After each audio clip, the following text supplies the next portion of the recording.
What's up, you guys? Jay Zilla here, and today I want to look at the Cyberdog that was included in Fallout 4 Anniversary Edition.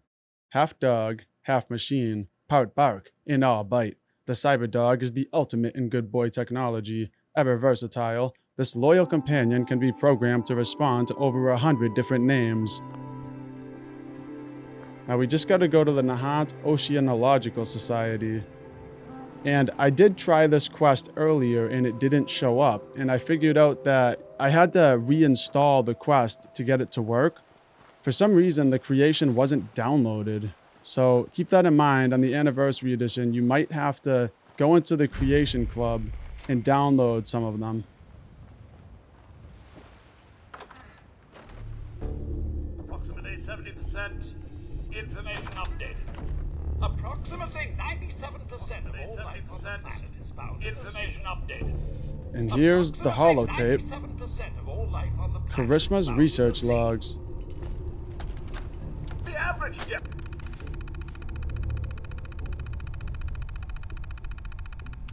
Society goals and direction. I get why we're pivoting our focus toward groups like Poseidon Energy. The toxicity reports are concerning, and I don't deny there may be long-term effects that can upset the ecosystem, but we also can't ignore other more traditional dangers to aquatic life that are killing animals every day.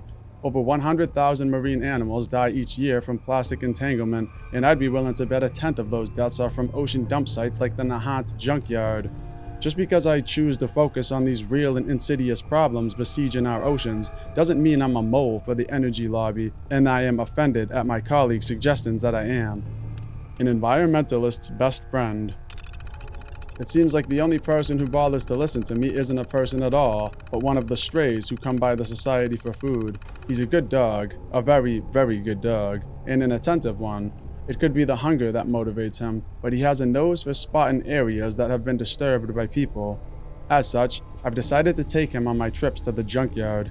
He's been useful in sniffing out stray litter and other harmful plastics that have washed ashore. Nahant junkyard test results. According to chemical and grain size analysis, the sediment at the island junkyard in Nahant has shown high levels of contamination. There's been an increase in heavy metals, plastics, alkabenzenes, as well as the presence of several bacterial and worm species derived from sludge dumping and other organic waste. I'd like to take a boat out to the junkyard to collect samples for water testing, primarily to check turbidity, oxygen concentration, and pH. I just need to get the keys for the boat from the safe near the pier house. The lock's tied to a terminal alarm clock. I just have to set the alarm to the right time. It's the same as the year the Albatross set sail, becoming America's first oceanographic research vessel. And in case I forgot what year that was, it's also staring me in the face. Alright, well that started the quest all Byte, and now we just have to unlock the safe. Alright, looks like we only have to walk a short distance.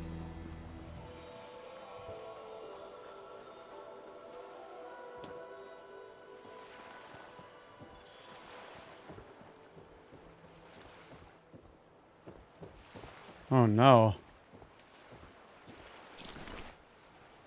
Alarm clock terminal. Set alarm. Trader's note. The terminal in the building says you have to set the alarm based on a specific year, but there's only 12 possible hours and 59 minutes, so the answer don't make much sense to me. It might be faster to pick the damn lock. Either way, I gotta hurry before the shamblers hear me. Well, I'm just going to use my hacker here to unlock it. So apparently, if you didn't have a high enough hack skill, then you could have entered in 7:22 p.m. and that would also unlock the safe, just so you know. Nahant boat key. Take the boat to the junkyard. Oh, we get to take a boat? You see, I like this. We get to travel to an entire new area. That's pretty cool.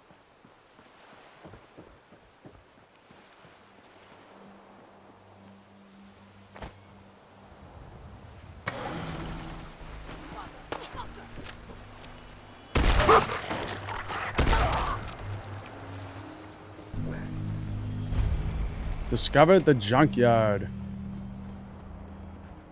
Let's check the map here.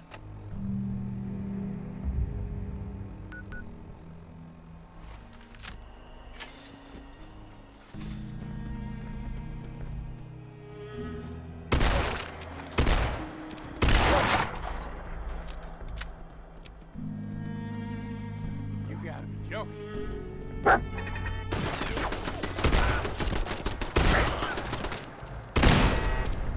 I love this gun. Call shooting straight, Cookie.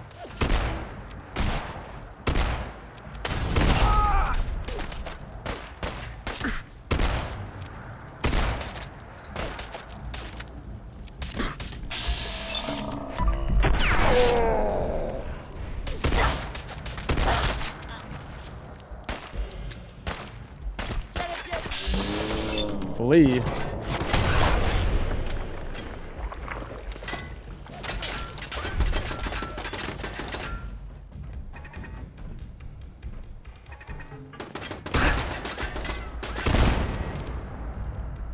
Alright, let's search this terminal.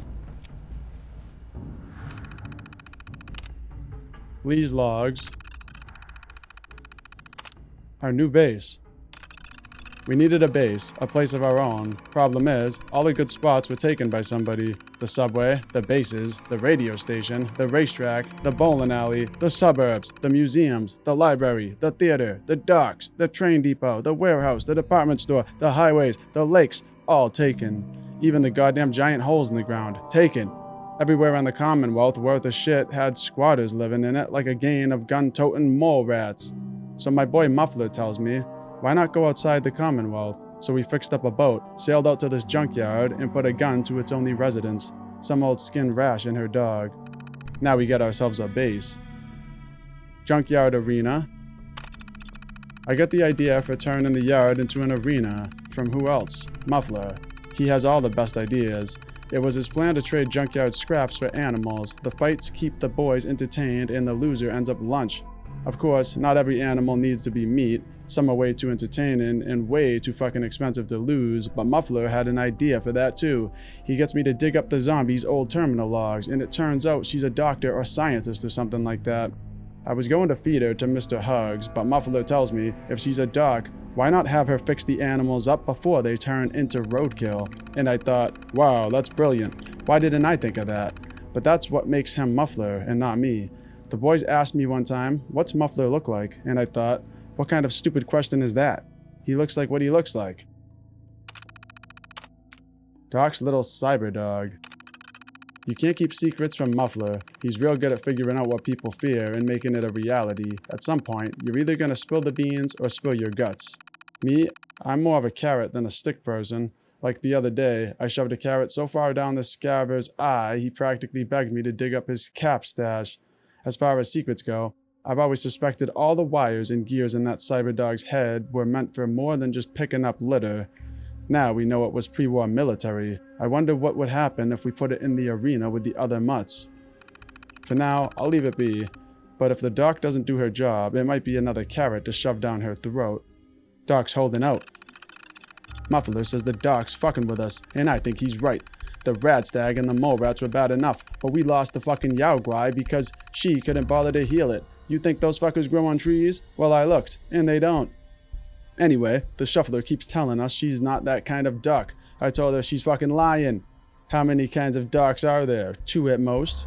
Well, only one way to find out. We're putting her and her precious Cyberdog in the arena. The duck's a smart one, but the cage is locked tight, and I've got the only key. There's no way out. And when Mr. Hugs pops that mutt like a pimple, we'll see if the doc can't remember where to put the stim pack. Karishma's pre-war logs. The garbage we don't see. The situation here is worse than I anticipated. When we talk about pollution, whether it be smog, garbage, or radioactive waste, it's a visual eyesore, and it prompts many of us into action. But the far more pernicious chemical is the one we don't see, radiation, invisible to the naked eye. Carbon monoxide, odorless and undetectable. The water here is no different. A lot of harmful metals and carcinogens are in this junkyard, but more alarming is how they've dissolved into the ocean water. I need to study the chemical process into why this is happening. That means making a permanent home here. At least I have my faithful dog as a companion. To be honest, he makes far better company than Casey and the Oceanological Society members anyway. Possible radiation link? I'm beginning to think the cause of the dissolution is related to high radioactivity in the area. To think all this time, me and the other researchers were butting heads when our two causes were linked. Sadly, I wouldn't have noticed the radiation levels on the far side of the island if not for the physical symptoms, the most noticeable being the hair loss, or rather, fur loss, on my fuzzy little pal. It may be time to return. I don't mind the effects so much, but I don't want to endanger my pet. Cyberdog? So the morning after he started to lose his fur, I noticed a glint coming from his skull. Never in a million years would I have guessed what it came from. It turns out my furry friend isn't just a good boy, he's also a cyber boy, a scientific wonder boy. Still a good boy though, the best boy. I wonder who made him, and what he was doing at the docks. It does explain why he's so intelligent though. As luck would have it, back in college I took a few courses in cybernetics at CIT, which could come in handy in a situation like this. I might be able to set up a Pip-Boy to communicate with him. Maybe even program in some simple training functions. Military and surveillance prototype. I found a few bits of documentation using what are admittedly very sloppy hacks, but it seems like the dog was originally developed by the government as a military attack dog. But after some squabbles with the higher-ups, they decided to shift military research into full robotic infantry and move the organic hybrids like the Cyberdog to surveillance. It's probably why I found it where I did. Looks like the Oceanographic Society pissed off the wrong people. On that note, I should erase the old documentation. People don't need to know this dog was for anything but petting. Nuclear blasts. Heard the dog barking, then I saw the blasts. My god.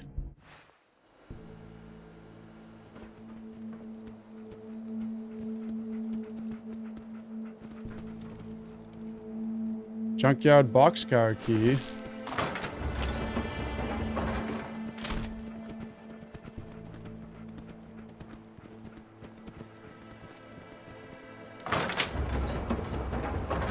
There he is. The good boy.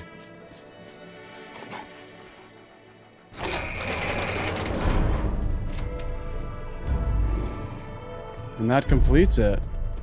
Hey. Oh, Mr. Hugs.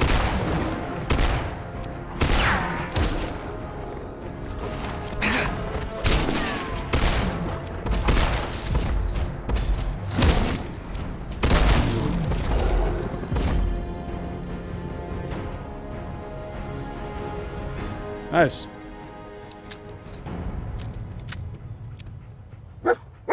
Hey, buddy. Hey there. He is a very good boy.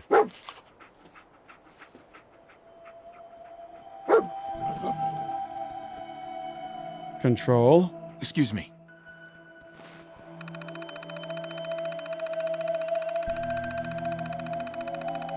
Assign new name.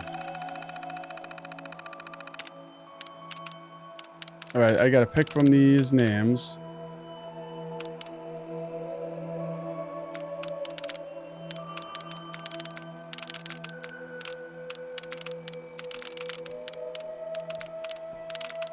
Oh, we gotta go Rax. I have to. Rax. Also, I almost forgot about Karishma. Karishma's note. Let's read that real quick. Those poor animals. I tried to save them. I told the raiders I wasn't that kind of doctor, but they wouldn't listen. Now they have me locked away and they're threatening to put my dog in their horrific fighting pit. I just hope we can somehow survive this. If not me, at least the dog. He deserves a good home. I really enjoyed that. And I really like our new Cyberdog. Well, that was a really fun little quest, and I hope you guys enjoyed the video. If you guys want to see more Fallout 4 content like this, give this video a thumbs up, and I'll keep it coming. Peace out, you guys.